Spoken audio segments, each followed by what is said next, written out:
Staff નર્સની ભરતી પરીક્ષામાં સતત વિવાદ થઈ રહ્યો છે। પરીક્ષાના પેપર અંગે મોબાઈલમાં મેસેજ પણ હવે ફરતા થઈ ગયા છે। વનરાજસિંહ ચૌહાણ નામના વ્યક્તિના મેસેજનો સ્ક્રીનશોટ વાયરલ થયો છે, જ્યારે કે FNA બેચ 30 નામના વોટ્સએપ ગ્રુપમાં મેસેજ મૂકવામાં આવ્યો હતો। આપણે જ પેપર કાઢ્યું હતું એવા મતલબનું લખાણ ફરતું થયું। રવિવારે યોજાયેલી પરીક્ષા આન્સર કીને લઈને વિવાદમાં આવી હતી અને આ માનીતાઓને નોકરી અપાવવાના આરોપ લગાવવામાં આવ્યા હતા અને જેને લઈને હવે આ સ્ક્રીનશોટ છે તે સોશિયલ મીડિયા પર વાયરલ થઈ રહ્યો છે। ખરેખરમાં જે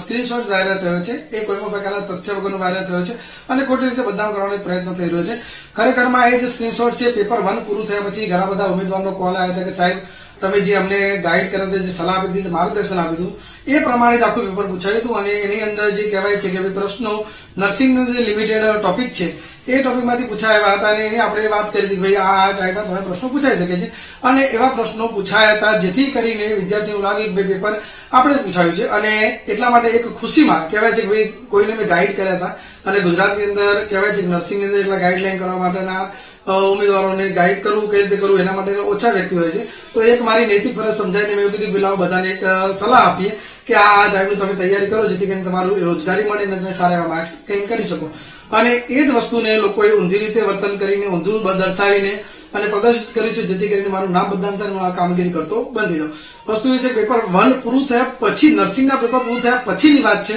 અને એટલા માટે પણ કહી શકાય કે નર્સિંગના પેપરની મેં વાત કરી છે, બીજા કોઈ પેપરની વાત કરેલી નથી। એટલે આ બાબત ટોટલી તથ્ય વગરની છે અને એમાં મારો કોઈ પણ પ્રકારનો રોલ નથી।